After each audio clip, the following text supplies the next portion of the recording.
দিন শেষে নিজেকে লজ্জা লাগে না, নিজের কাছে একটু খারাপ লাগে না যে কি করলাম, সারাদিন বেডের মধ্যে শুয়ে থেকে ফেসবুক স্ক্রল করলাম, নেটফ্লিক্সে সিরিজ দেখলাম, পরীক্ষা হলে কিচ্ছু পারি না, ফ্রেন্ডরা পড়ে টরে আগায় যাচ্ছে, সবাই চান্স পাই যাচ্ছে, আমি পাচ্ছি না। নিজেকে তুমি দেখছো কতটা নিচে নামে রাখছো। আমি তোমাকে অপমান করছি না, জাস্ট কিছু রিয়েলাইজেশন দিচ্ছি।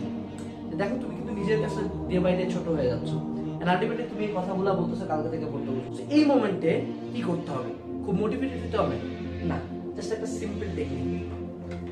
দ্যাট মোমেন্ট ইউ রিয়েলাইজ, মানে ধরো রাত 3টার দিকে বা রাত 2টার দিকে তুমি সারাদিন ফোন চালাতে চালাতে বা সারাদিন ফ্রেন্ডের সাথে ঘুরতে ঘুরতে বা সারাদিন খাইতে খাইতে কোনো একটা মোমেন্ট আসে, তোমার রিয়েলাইজেশন আসছে যে হ্যাঁ আমি তো পড়তেছি না, আমি তো পিছিয়ে যাচ্ছি, অথবা আমার মনে হচ্ছে ভাই কালকে থেকে পড়বো।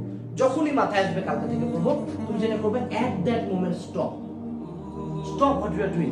তুমি যেটা করতেছো, গেম খেলতেছো, বাইরে গেছো, দৌড়াচ্ছ, তুমি অনেকে আবার এটা নিয়ে আমার মিম বানাবে, মারাও তুমি, কোনো সমস্যা নাই, বাট তুমি যেটা করতেছো এট দ্যাট মোমেন্ট স্টপ। অথবা তোমার যে কাজটা করতেছো কাজটা শেষ করো, শেষ করে রাইট এট দ্যাট মোমেন্ট নিজের পড়ার টেবিলে আসবা।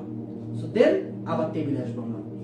এবং হয়তোবা আমি যেহেতু অনেকদিন ফাঁকি দিয়ে গেছি, আমি যদি চিন্তা করি আজকে থেকে আমি ভাটায় পড়বো, আমি কিন্তু পড়তে পারবো না। অবভিয়াসলি আমি অ্যাডিক্টেড আমার এই অলস লাইফটাতে। সো দ্যাটস ওয়াই তুমি ওই মোমেন্টটাতে পড়া শুরু করবা। যতক্ষণ পড়তে পারো সেই পর্যন্ত তুমি পড়বা। এটা কতক্ষণ? যতক্ষণ পড়তে পারি। এবং যখন আমার হয়তোবা ব্রেন টায়ার্ড হয়ে গেছে, দেন আমি আবার ব্যাক করবো। বাট আমি যে right at that moment stop করে পড়া শুরু করলাম না, তখনই আমার ব্রেন একটা শক পাইলো, তখনই আমার মন একটু মোটিভেটেড হলো যে না, আমি নিজের প্রতি কোনো অন্যায় করতেছি না, আই এম কামিং ব্যাক। হ্যাঁ, তুমি এই জায়গাটা থেকে যে বের হয়ে ডিরেক্ট 6 ঘন্টা 7 ঘন্টা বা 17 ঘন্টা পড়তে পারবা তা কিন্তু না।